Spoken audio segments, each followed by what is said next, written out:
He came, still wearing a shirt, sleeves rolled up, but his eyes no longer lingered on her as before. Without asking much, Kai said directly, "That day, I was very hurt." He was silent. "Because you left without explaining. And I was too proud to keep you." After a moment, he nodded. Then he said, "I was hurt too. Because that time I came back to find you, you had turned off your phone. I thought you didn't want to see me anymore." They both laughed, not because it was funny, but because things could have been so different if only they had told each other sooner. Kai looked straight into his eyes and said softly, "I don't love you anymore." He smiled and nodded. "Me too. But I'm still grateful that I loved you, even if it didn't end well." "Me too." They don't mention the new person. They don't ask each other how things are going, because really all they need to know lies in the warm silence between 2 cold cups of coffee.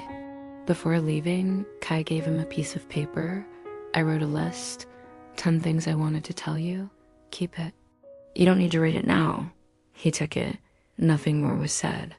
They walked in opposite directions, neither looking back. That night, Kai wrote in his diary, "I used to think that meeting my ex would make my heart ache, but no, it makes my heart lighter, because in the end, I'm not mad at you anymore. And I'm not mad at myself anymore." Kai met the girl late in the afternoon at the old bus station. She sat waiting for the Sichu Yen bus, not sure if it was still running. The girl sat next to him quietly. No one said anything for 15 minutes, until the little girl asked, "Do you believe you will live again?" Kai was surprised. "You mean the next life?" The girl shook her head. "No, a second life in this one." She laughed, thinking the girl was joking. But the girl continued, "I drowned once. But then I woke up and everything changed. Like I was reset, but only when I put down the things that weren't finished." The girl asked, "What about you? Haven't you put anything down yet?" She was silent. The girl looked straight into her eyes. Then she said, "You are living with guilt.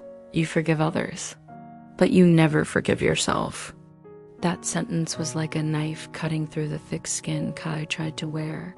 The girl continued, "To live again, you must look straight at what you have never named." Kai turned to look at the girl. "Who are you?" The girl just smiled. "I was you. And you will become me if you remain silent." Then the little girl stood up and left, leaving the black marker behind.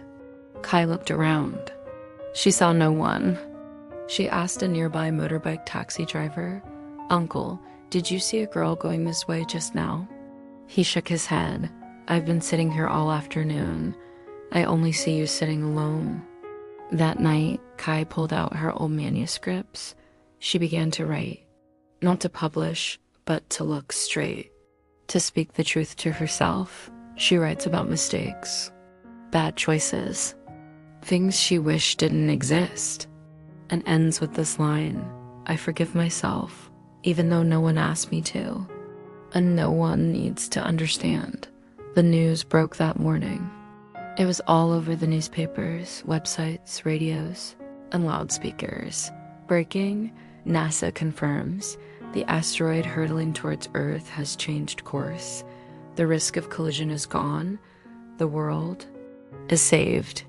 People poured into the streets, cheering, hugging, people crying, people laughing, people texting the person they had been silent about. Some proposed, some booked travel tickets, some filmed resurrection challenges videos.